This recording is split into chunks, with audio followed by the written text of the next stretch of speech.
Friends welcome back to my channel आमी मोहर आमी आबारो चले एसेछि आजके नतून एकटा रेसिपि निये। आजके आमार रेसिपि आलू मरीच। तो चलो शुरू करे फेली। तो चलो देखी आलू मरीच बानाते आमादेर की लागे। आलू मरीच बानानोर जोन्नो आमी एखाने 500 ग्राम आलू भालो करे केटे धुए जल झरिये नियेछि। एखाने आछे छोटो चामचेर 1 चामच गोलमरिच गुड़ो, आछे एखाने कयेकटा गोलमरिच गोटा गोलमरिच, आछे दुटो पाका लंका कुचि, 2 छोटो चामचेर घी, आछे सादा तेल और एकटू धनेपाता कुचि और स्वाद मतो लवण। এই দিয়ে আমি আজকে আলু মরিচ করব। আলু মরিচ এমনই একটা খাবার, এটা বাচ্চাদের টিফিন বক্সে তো যাবেই, তাছাড়াও বাড়িতে যদি কারোর আমাদের কোনো কারণে ঠান্ডা লাগে বা জ্বর হয় তো তার মুখের স্বাদ ফেরানোর জন্য আলু মরিচের বিকল্প কিছু নেই। এটা রুটি পরোটা বা শুধু শুধুও খাওয়া যেতে পারে। তো চলো আলু মরিচ এখন আমরা শুরু করি। আমি একটা প্যান বসিয়ে দিয়েছি। এবার আমি এখানে আলুটাকে একটু 5 মিনিটের জন্য বয়েল করে নেব। জল দিয়ে দেবো, একটু বেশ কিছুটা জল দিয়ে দিচ্ছি। খুব সামান্য একটু লবণ দিয়ে দেব, 1 চামচ মতো লবণ দিয়ে দিলাম। এবার আমি ঢাকা দিয়ে দেব। 5 থেকে 7 মিনিট আমি এটা বয়েল করব।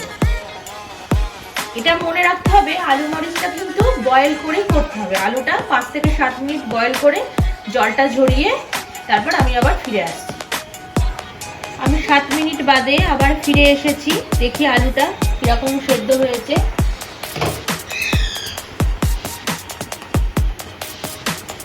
আলু সেদ্ধ হয়ে গেছে। আমি আলুটা জল ঝরিয়ে ফিরে আসছি। তো আবারও আমি ফ্রাই প্যান বসিয়ে দিয়েছি, গরম হয়ে গেছে। আমি দিয়ে দেব সাদা তেল। এবার দিয়ে দেব ঘি,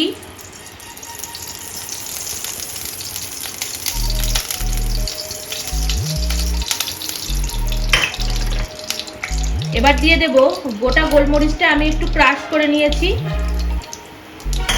তাহলে ফ্লেভারটা ভালো আসবে।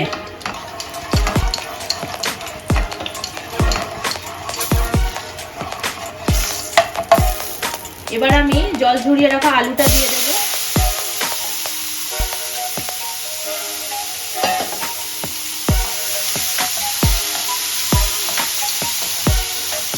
দিয়ে 5 মিনিট মতো একটু ভেজে নেব। 5 মিনিট হয়ে গেছে। আমি এবার লবণ অ্যাড করে দেব।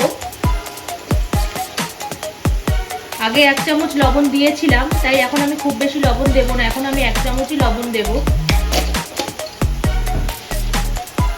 ছোট্ট একটা ইনফরমেশন দিই, এই আলু মরিচটা যদি বাচ্চারা খায় তাহলে গোলমরিচটা ক্রাশ করার দরকার নেই, গোটা গোলমরিচ দিলেই হবে। আর কাঁচা লঙ্কা কুচিটা অপশনাল, যারা কম ঝাল খাও তারা শুধু গোলমরিচের গুঁড়ো দিয়েও এটা হয়। আবার ফোড়নে যারা খুব বেশি ঝাল খায় শুকনো লঙ্কা কুচি কুচি করে দিলেও হয়। যেহেতু আমার বাড়িতে বাচ্চা খাবে বলে আমি শুকনো লঙ্কাটা আর এখানে ইউজ করলাম না। এবার আমি দিয়ে দেব পাকা লঙ্কা কুচিটা, দিয়ে দেব গোলমরিচের গুঁড়ো,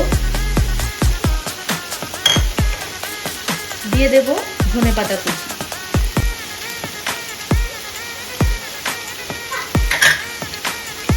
ভালো করে মিশিয়ে দেব। খুব চটজলদি রেসিপি, টিফিনের জন্য পারফেক্ট। সবকিছু উপকরণ রেডি থাকলে মিনিট 15 লাগবে এই আলু মরিচ হতে। আমার সব কিছু দিয়ে ভালো করে মিক্স করা হয়ে গেছে। আমি আর 3 মিনিটের জন্য এটাকে একটু ঢাকা দিয়ে রাখবো।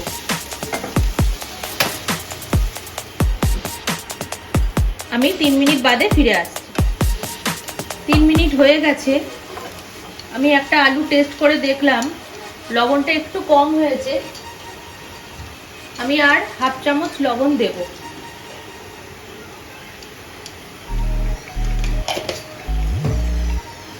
ব্যাস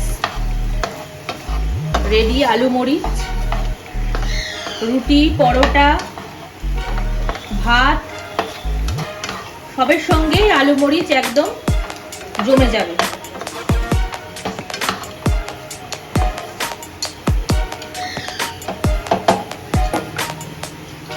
এবার এটাকে আমি সার্ভ করে দেব। আমি আলু মরিচটা একটা বলে সার্ভ করে দিয়েছি। কেমন লাগলো আমার এই ভিডিওটা আমাকে জানিও তোমরা। আর আমার ভিডিওটা যদি ভালো লাগে অবশ্যই একটা লাইক করো।